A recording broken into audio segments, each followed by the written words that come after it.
Alhamdulillahirrahmanirrahim. Kita menyanyikan puji syukur kepada Allah Subhanahu wa Ta'ala yang mana telah memberi kita izin, kesehatan dan kesempatan walaupun kita sehat tapi tidak sempat, walaupun kita sempat tapi tidak sehat, dan kedua-duanya alhamdulillah pada sore hari ini kita sudah mendapatkan semuanya. Alhamdulillah Ustaz, alhamdulillah seluas-luasnya.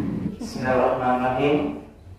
Assalamualaikum warahmatullahi wabarakatuh. Jadi kalau kita kajian Maulid Nabi, Ibu, Tete, Makhluk, Indonesia sebenarnya kan. Izin dulu kalau saya kasih ini mengaku salam Nabi ya.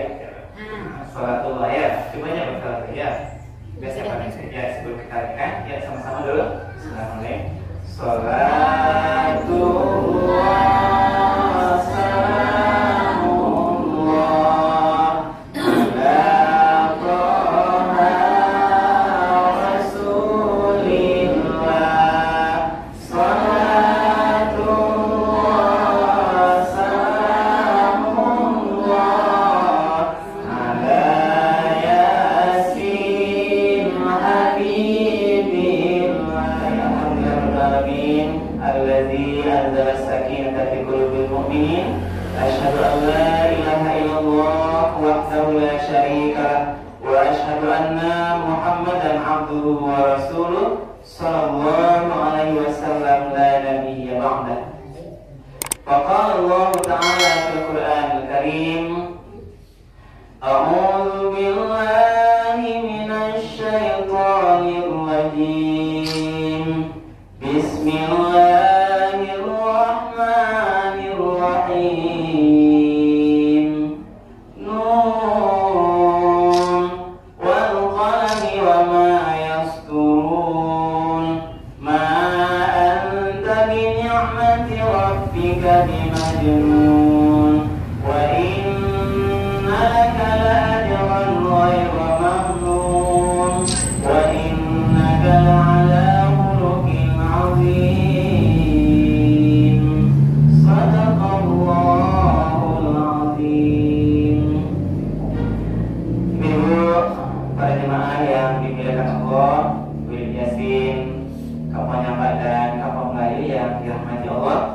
marilah kita sama-sama menyampaikan ucapan puji dan syukur. Alhamdulillahirabbil alamin. Segala puji bagi Allah, Tuhan semesta alam. Karena berkat rahmat dan karunia juga pada siang hari kita bersama-sama diberikan kesehatan, diberi kesempatan untuk melanjutkan bagian-bagian ibadah itu. Jadi ini hadis kamari adalah merupakan ibadah yang bernilai pahala di sisi Allah. Itu gadang pahala.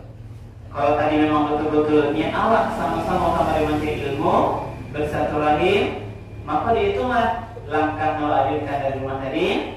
Cie, 2, 3, sampai ada yang bisa metong langkah tadi.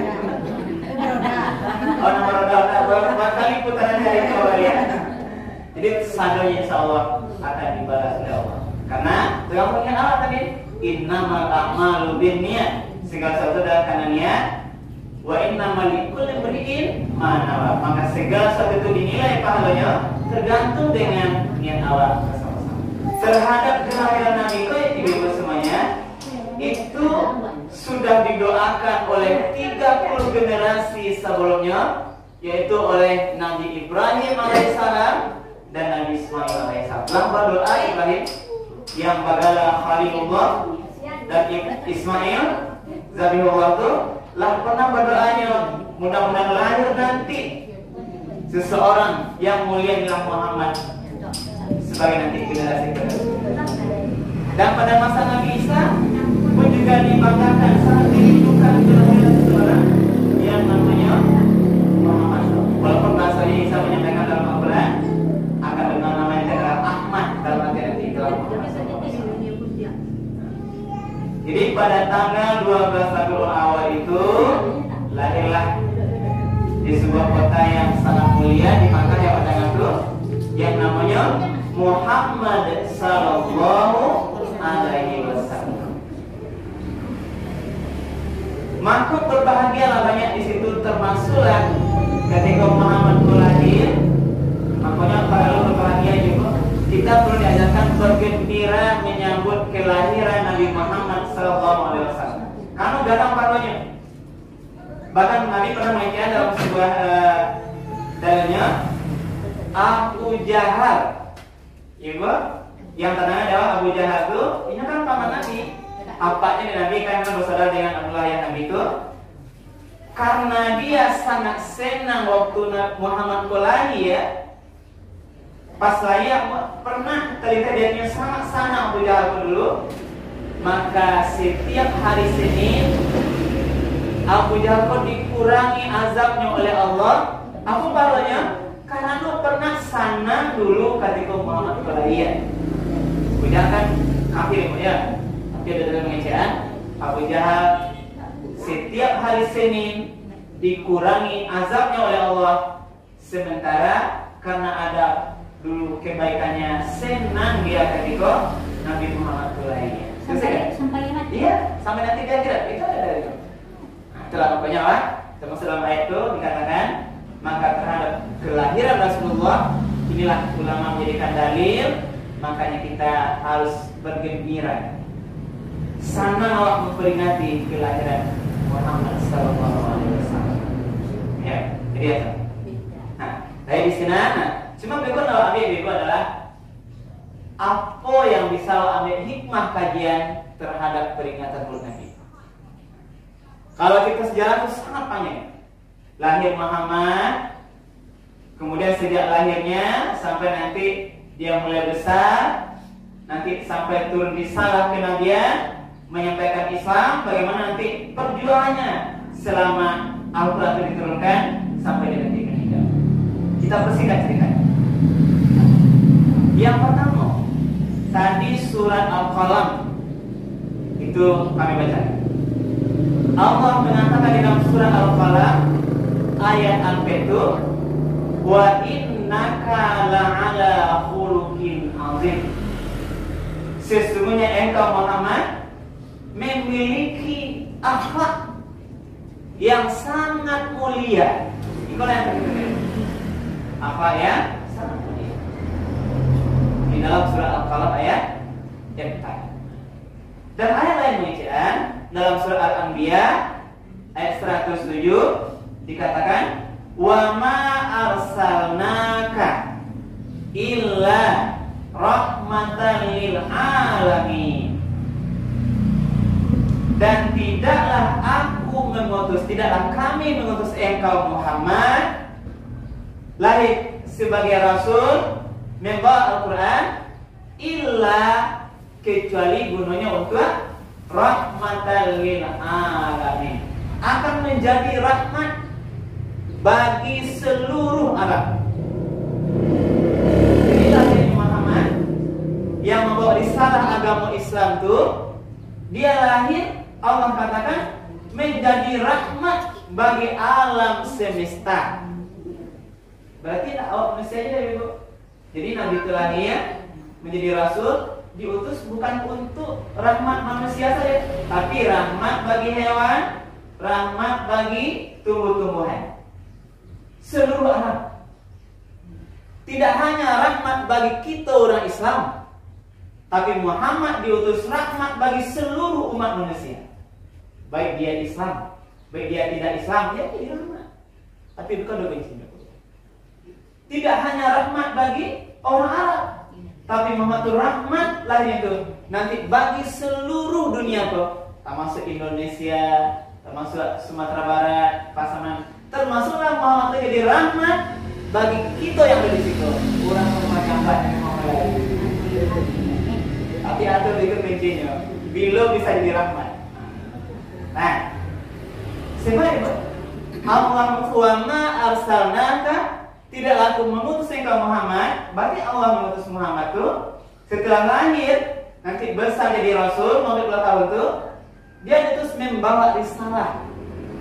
Apa risalahnya? Gila. Al-Quran. Nah, inilah risalah yang akan menjadi rahmat bagi alam semesta. Apanya? Isi kandungannya. Bila bisa menjadi rahmat, kalau orang itu mengamalkan risalah Al-Quran. Nah, contoh yang paling mudah dipahami, Al-Quran mengajarkan ini besarnya, wa nunazzilu minal Qur'ani ma huwa shifaa'un wa rahmatul lil mu'minin wa la yazidul zalimina illa khasara.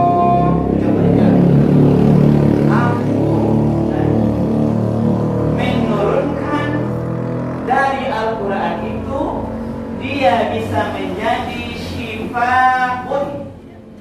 Apa syifa itu? Obat. Nah, berarti Al-Quran kok bisa jadi obat bagi orang yang beriman. Wala yazidu zalimina illa khasara. Dan Al-Quran kok tidaklah menambah bagi orang-orang yang zalim, orang-orang yang kafir, kecuali kerugian. Jadi kalau bagi orang mukmin membawa untung, kalau bagi orang kafir Al-Quran ini membawa kerugian. Apa rugi orang kafir? Karena dengan adanya Al-Quran ini, maka orang kafir nanti pasti dihisab, pasti nanti bertanggung jawab dengan amalnya. Kalau dulu orang-orang kafir Quraisy membunuh, berzina, berbuat yang dari kejahatan, kalau tidak turun Al-Quran kok, berarti dia tidak akan dihisab. Karena belum ada ditanya, kenapa kamu ditanya membunuh? Karena belum ada diajarkan oleh Rasulullah larangan dibunuh. Tapi setelah Al-Quran turun, semuanya dibolehkan. Maka tidak ada alasan semua kita ini wajib mengamalkan isinya. Barulah mereka bisa menjadi rahmat Al-Quran. Nah, itu satu dulu. Oke? Contoh tadi, obat itu bisa di Al-Quran, bisa mengobati. Wa nunazzilu minal Quran, kami turunkan Al-Quran itu bisa menenangkan hati. Orang sakit, kalau dia bisa membaca Al-Quran betul-betul sungguh-sungguh dengan lillah, insya Allah aman nanti. Sedang ada masalah, baca Al-Quran. Yakin ya? Kalau ada baca ketika tiap dia suami yang masih ada, banyak baca Quran.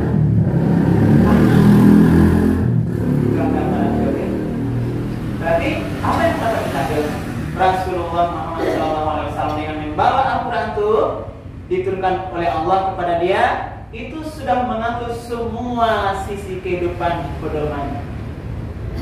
Lengkap di sini. Maka Nabi mengajarkan, taraktu fikum amraini. Aku telah meninggalkan dua pusaka untukmu. Lan tadillu abada. Kamu tidak akan pernah sesat selama-lamanya. Waalaikumsalam. Ditinggal dua pusaka peninggalan dari Rasul, dikecam di sini. Awak dan kasase selama-lamanya. Ma intamasaktum bihima, kalau kita berpegang teguh kepada keduanya itu, kitab Allah wa sunnata rasuli. Apa yang dua itu? Itulah Al-Quran dan sunnah Rasulullah. Itu ini. Nah, jadi perjalanan Rasul lahir itu Rasul selalu memberikan contoh terang. Apa Nabi wahid? Nah, kita pernah mendengar kalau menurut Nabi itu ada aspek sifat Nabi. Ya, itu dari dulu itu pengajar kalau ada waktu sekolah kan. Rasulullah terkenal dengan 4 sifat mulianya. Apa tuh? Sidik, amanah, tabligh, fatwanah. Nah, kok sifat kok yang dulu diajarkan oleh guru-guru kita setelah SD dulu kamu. Yang sampai kuna ikoyo amalkan, memperingati Nabi betul-betul amalkan. Dan itulah tujuannya Rasul diutus Allah memperbakti amal. Kita memperingati Nabi ini Ibu, Tujuannya adalah mengenang lahirnya Nabi tadi. Kemudian kita ambil tiru jadikan suri teladan. Buat contoh, apa yang dicontoh dari Nabi? Dua macam. Yang pertama, contoh akhlak Nabi. Yang kedua, contoh ibadah Nabi. Itu dua titik. Jadi kita mencontoh bagaimana caranya mensuri teladan dari Nabi. Tiru akhlak Nabi, tiru ibadah Nabi. Bahkan Nabi apa? Perjalanan Rasulullah. Mari kita lihat asal. Contoh akhlak Nabi itu yang mana? Akhlak kesabaran. Ini contoh. Kalau tadi Siddiq itu kan benar. Nabi Muhammad itulah dikenal di Arab tuh mulai saja lahirnya dari perjalanan dia pengembala nanti. Kemudian dia membawa dagangan Khadijah sebelum jadi istrinya. Itu terkenal sekali dengan sifat kejujuran dan benar. Nabi itu tidak pernah baru tuh. Kalau jadi Nabi lah, itulah dikenal. Siddiqnya itu benar kejujurannya. Ikolah tiru. Bahwa bisa mengamalkan ini ibu dalam semua sisi kehidupan aku. Mulai jago lalu, siang hari, sanjo malam lalu lo balik. Mari buat tiru Nabi. Batu atau ini nama itu. Benar, jujur, jangan sampai lawannya kita terpengaruh berbohong. Tak boleh apa? Paduto. Tak boleh apa? Menyampaikan yang tidak benar. Inilah ajaran kejujuran. Ini apa? Siapa yang bisa selalu jujur? Orang yang akhlaknya mulia. Karena ada nanti kondisi-kondisi itu semuanya awak nanti dipuji untuk paduto kadang-kadang. Itu tidak boleh. Dalam kondisi apapun tadi berusaha kita bagaimana berusaha awak tarik dalam sifat Siddiq masalah kebenaran itu tiba-tiba itu satu. Kemudian buat cari Rasul berajar terang kesabaran. Rasul dalam berjuang itu sangat sabar sekali. Dalam menegakkan waktu banyak datang. Baik dia dihina, dicaci masalah dia, dicela, dilempari dengan daya unta sedang beribadah, dipasangkan, digugah besar ini kan. Nanti yang terkenal itu kemarin ketika Rasul dalam sirah Nabi itu adalah ketika Nabi pergi menyebarkan Islam ke Taif. Mereka Taif, jangankan Islam itu diterima, tapi dikumpulkan pemuda-pemuda Taif itu sama-sama melacak Rasulullah sehingga berdarah-darah sebanyak Madinah.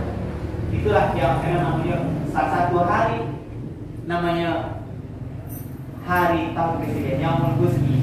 Waktu itu juga dasar nanti Rasul diangkat hijrah ke Sidratul Muntaha. Jadi kesabaran. Rasul sabar. Inilah intinya. Wa ma bu'istu li utammima makarimal akhlak. Rasul Muhammad yang lahir dari ayahnya Abdullah, ibunya siapa namanya? Siti Aminah. Lah melatih dari kecil jujur. Kalau mengembala juga jujur. Mengembala itu namanya kini Matarana. Manggarai yang membawa dagang Khadijah dia juga jujur. Mahimbau ini. Mahimbau kami yang jadi Nabi itu berkaca di Matarana itu. Jadi ibu nama mahimbau ingin bangga lah karena juga pernah profesinya Rasulullah. Mahimbau, Manggale itu profesi Rasulullah. Manggale suku pedagang. Tapi yang waktu itu tadi Ba'a mimpau Nabi, Ba'a manggalih Nabi. Manggalih Nabi adalah jujur. Maka ada satu surah di dalam Al-Quran yang dibawa oleh Rasulullah itu, maka tadi bisa jadi rahmat. Di dalam urusan perdagangan Manggale, nah itu kalau ibu dan profesi Manggale ini mulia sebenarnya. Rasul majah Manggale, tapi Ba'a Manggale Rasul. Nah, lah ada panduannya di dalam surat Al-Mutaffifin. Wailul lil mutaffifin. kecelakaanlah bagi orang-orang yang curang dalam memberi. Nah, bahas curangnya. Alladzina idza talu 'alan nasi yastawfun. Kalau dia memberi kepada orang lain, dia ingin dipenuhi. Nggak boleh kurang kata kilo. Harus cukup. Kalau apa yang membeli itu kalau 1 kilo tuh 1 kilo minimal. Kalau bisa 1 kilo tuh bisa 1,5 kilo minimal. Hitung 1 kilo. Inilah curang. Maka itu namanya ini ada kondisi yang dilarang oleh Rasulullah itu memperbaikkan tampuk timbangan atau suka. Timbangan membeli, timbangan menjual dua macam. Cupat membeli, cupat menjual berbeda. Ikulah bagi Rasulullah dulu. Bagi nanti terjadi cupat membeli itu baca dari penjual membeli sampai jate lakuan kate balanta dari bawah ya kate gimana itu atau ke bawah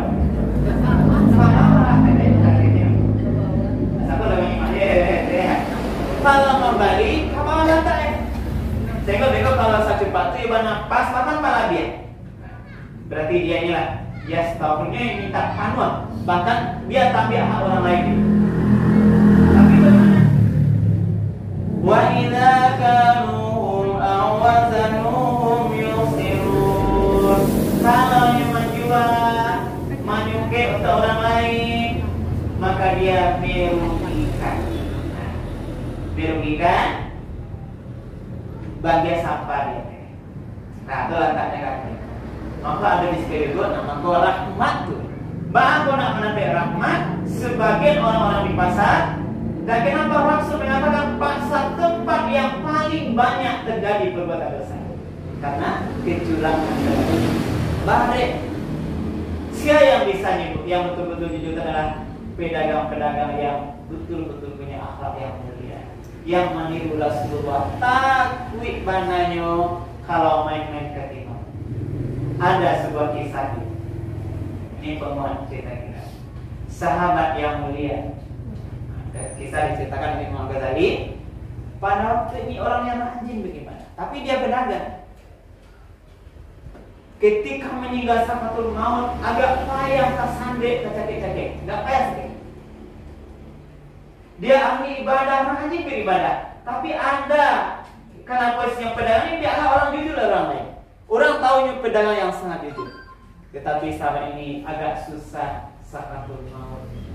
Lalu berbicara temannya katanya, wahai sahabatku, ini masih bisa menangani kan? Kenapa begitu sedikit susah ketika sakaratul maut? Karena saya ingat sekarang pernah dulu ketika saya biasa terus membersihkan cupak tuh, rutin dibersihkan. Pernah lupa memperhatikan, mungkin kok sekali-sekali diperhatikan sudah mengalir, bahasa kan masih tidak ada oleh salur di dalam. Tapi pernah lupa, sehingga cupak itu berdebu, kalau debu itu dikumpulkan, terhalang sedikit beras masuk ke sini. Jadi bro, nah, kalau biasa diperhatikan cupak yang sering itu, kalau tidak berhasian kan bakmuat. Ada di foto bakaran, sehingga keraknya itu atau debu atau perusahaan berat kalau digabungan membentuk sebuah bulatan kecil sebesar biji beras. Nah, berarti kalau nyawa liter terhalang dari debu itu 1 butir beras tangan ada. Sehingga itu pun tidak sengaja sahabat ini dalam ceritanya susah sangat terlalu. Apalagi disengaja. Nah, inilah gambaran itulah kita belajar meniru akhlak kejujuran Rasulullah di sekolah Rasul sangat mengajarkan umatnya jangan sampai berbohong. Coba Nabi pernah bakar yang di pasar Lukas waktu dia lagi dulu ketika menemukan pedagang kurma dimasukkan tangannya ke dalam. Sufi kurma itu dia nampak aja kurma kering masuk tangan ke dalam. Dimasuk oleh Rasulullah tangan kurma ke dalam. Di kaluan melihat tangan Rasul basah. Berarti ada di dalamnya nambah. Rasul lalu memberikan nasihat kepada sahabat pedagang ini, wahai sahabatku, caro iko ndak kuliah. Ndak kuliah mencampur barang nang ngancak jo barang buruk. Lalu bagaimana caranya? Wahai sahabatku, pisahkan barang yang bagus dengan yang buruk kok. Kalau yang bagus kok, kecian bagus ancak haragoi. Buyan tinggikan. Barang yang tak bagus kok, katakan dengan jujur, kurangi harganya. Bisa. Yang bercampur ya, mencampurkan kebenaran dengan kebatilan. Itulah yang diajarkan oleh Rasulullah. Ini akhlak Rasulullah. Tidak boleh. Jadi makanya jangan ya kejujuran. Kalau barang kau betul, bagus, sampaikan saja dengan benar. Kau barang kau ancam, tapi mahal. Iko yoga, juga ancam dia. Pokoknya kamu, kau tak boleh menipu. Apalagi ibu, tak boleh banyak bersumpah. Nah, oke.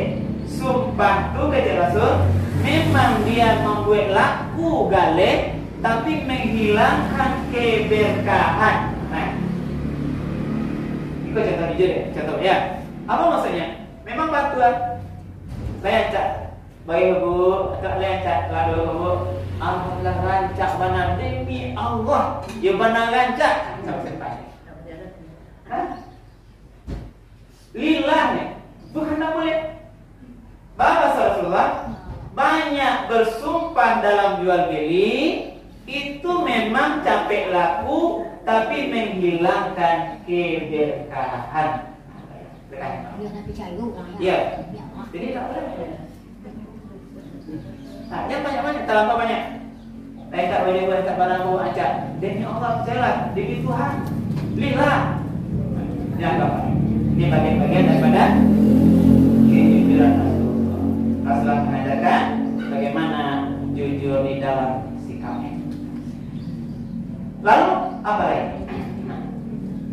Maka ketika Aisyah pernah ditanya oleh sahabat lain, wahai Rasul, wahai Aisyah, atau Aisyah kan ibu, istri Rasulullah, ditanya, tolong gambarkan bagaimana akhlaknya Rasulullah. Maka itu akhlak Nabi. Maka istrinya mengatakan, akhlaquhu Al-Quran. Jadi yang bersama hanya akhlak Rasulullah Al-Quran. Dalam semua aktivitasnya itu tidak bisa lepas dari panduan Al-Quran. Itulah yang harus kita milih dalam semua aktivitas kita. Apapun cara jawab, jangan sampai lapeh dari panduan Al-Quran. Lah diajar. Lah diajarkan di sini agar nanti Al-Quran itu bisa menjadi rahmat bagi kita. Ini apa? Karena bagusnya akhlak itulah. Nah, maka juga ada yang mengatakan itu, maka akhlak itu akan tercermin nanti sebagai pakaian bagi orang-orang yang takwa. Nah, Allah mengatakan di dalam surat lain, ya bani Adam, qad anzalna alaikum libasan yuwari sawatikum warisan wa libasut taqwa dzalika khair. Itu masalah pakaian. Pakaian yang gunanya untuk menutup aurat di awal, dikatakan oleh Allah, dan juga untuk perhiasan, itu adalah pakaian di luar.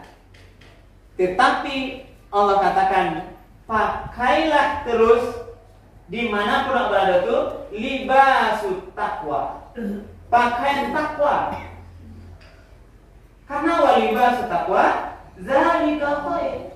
Pakaian takwa itu jauh lebih baik daripada pakaian yang di luar. Apa maksudnya ibu? Maka dari itu, yang paling penting pakaian akhlak tadi adalah pakaian di hati. Di mana letak akhlak? Di hati. Tidak boleh hawa. Artinya mencukupkan dengan pakaian yang fisik saja. Pakaian hati.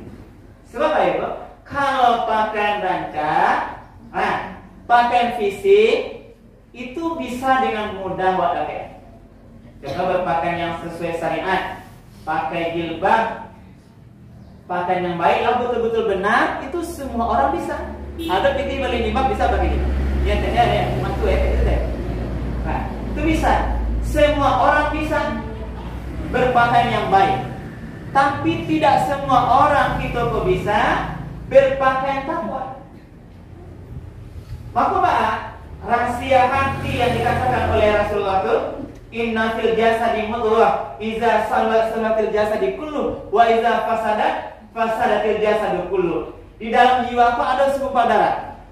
Kalau melot, maka baiklah semua amalnya. Tapi kalau dia buruk, maka buruklah amalnya.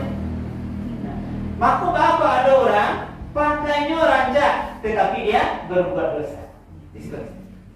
Kalau tengok ni mau cerita, kalau baju yo warna ancak, bangga Islami syar'i banget, itu bahasa ini. Yo. Syar'i banget. Jilbabnya dalam.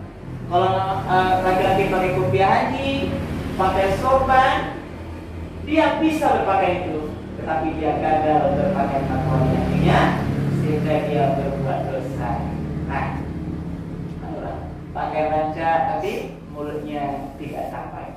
Nah, mulutnya membuat orang sakit hati orangnya. Asal keluar kecil itu pakai setiap, tapi tidak bisa menjaganya. Ancak tak mengecek nilai kerja, itu dia. Pahala mengecek ya. Biar pahala, upah. Itulah makanya kita di sana walibasut taqwa zalika. Tapi kalau orang pakaian hatinya baik, walaupun biasa-biasa pakaiannya standar, dan mungkin syar'i banget tadi, maka akan menampilkan wajahnya wajah-wajah orang-orang yang baik. Damai cipanya. Tengok dia bentuknya sana. Kenapa? Karena ada rahasia tadi. Dia berhasil menata hati. Siapa yang bisa bahasa tadi adalah ini akal semua. Menata hati kolah nan lebih sulit. Nah, kalau orang bisa menata hatinya dengan baik, dia akan penyabar. Nah, salah anak dia tidak langsung marah karena sudah bisa menata hati dengan baik.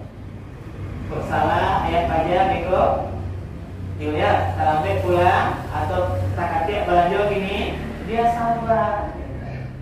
Biasa kok pas ada yang tiba ibu, kini kok serang ada kini lagi 50.000. Dia bisa sabar dulu. Sabar.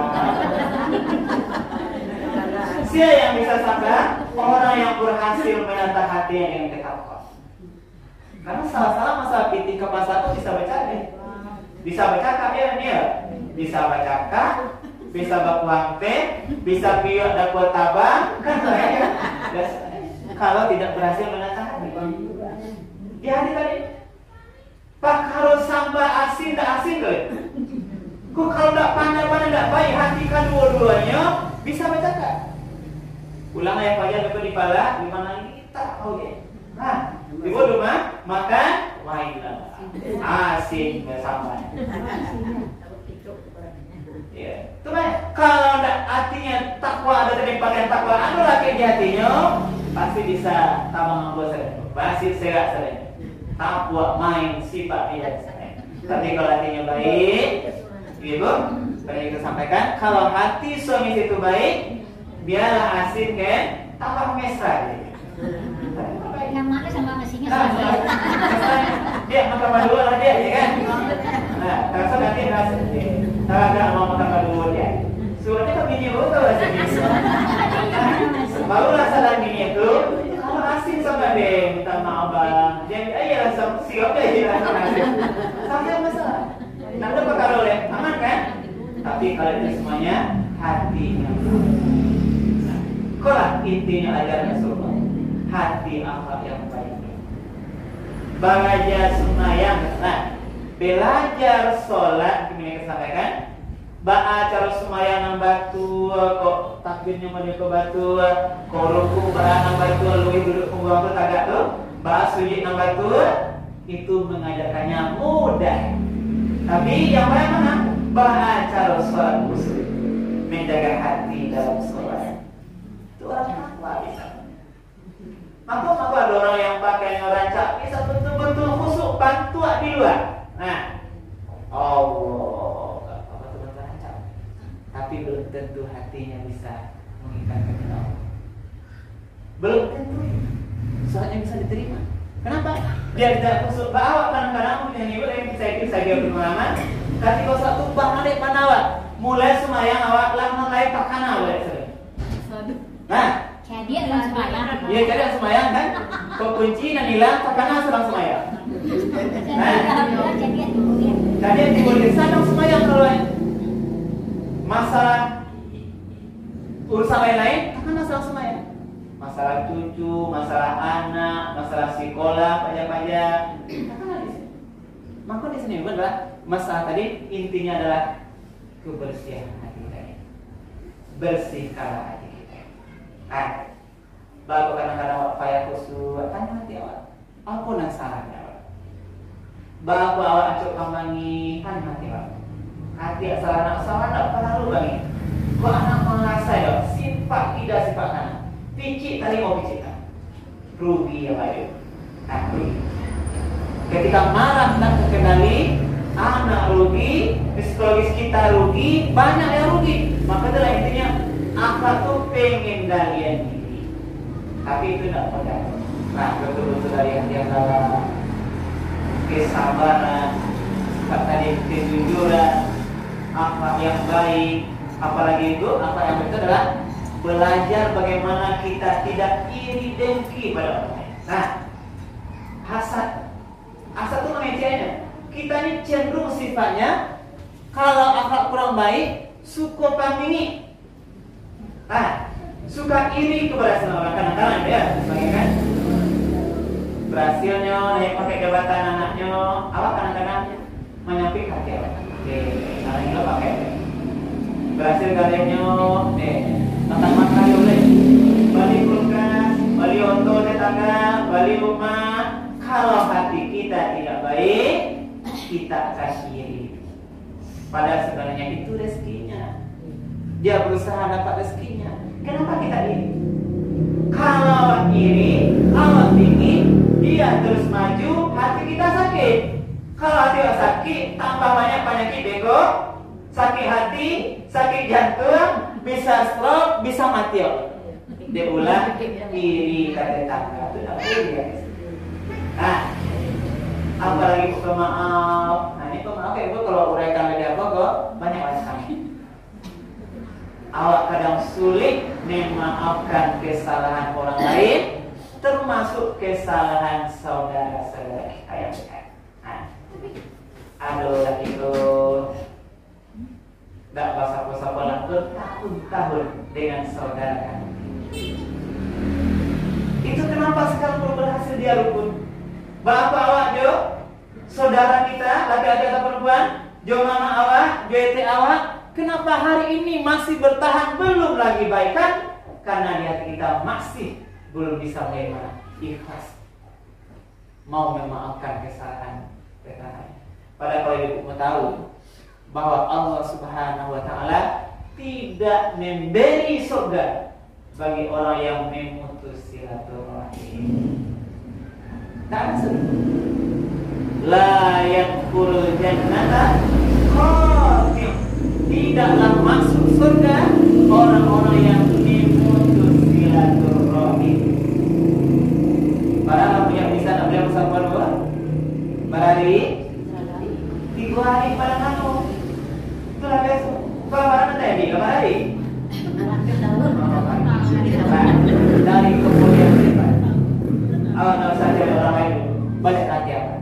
Balik hati apa? Itu kemauan. Apa yang awak pilih? Masalah harta kah? Masalah pala kah? Masalah lain-lain kah? Semua yang kita irikan itu, kalau itu ulang balik dulu, semua yang tidak akan bisa kita bawa nanti ke alam kubur. Awak iri dia ada awak bagian banyak nak bagian pala dia. Pala pinang tu elok kan, pala jariah tu sawah tu elok, pala ada 3 tu, 2 wajib. Kini ya, dosa yang pertama. Karena itu ya dulu, ini bagian-bagian kita bercerita akhlak. di hari kelahiran Rasulullah kok apa nabi kalian? Rasulullah mengajarkan diutus ke dunia kok untuk memperbaiki akhlak manusia. Karena itulah mari di sisa umur ayah tak tahu, awak tak tahu belum meninggal. Ibu ya, ada yang tahu belum meninggal? Ustaz, buku bala boleh ada bertanya. Oh iya, oke. Pertanyaan awak tanya dulu, ada yang tahu belum meninggal? Karena kita tidak tahu itulah, mari kita persiapkan diri selalu. Yang penting siapkan hati kita yang bersih menghadap Allah Subhanahu wa taala. Jauhkan semua sifat-sifat yang iri, dengki, sifat-sifat yang tidak baik itu. Inilah mungkin ibu pengantar dari kita. Kita cukupkan dulu, ini tidak sabar untuk pertanyaan apa seperti ini. Ya, jadi sebagai pengantar ibu, kami dulu kita akhiri. Nanti mengantar ibu ada kita diskusinya. Lebih baik mungkin ibu bertanya terhadap persoalan-persoalan agama. Kita cukupkan sementara dulu. Assalamualaikum warahmatullahi wabarakatuh. Alhamdulillah.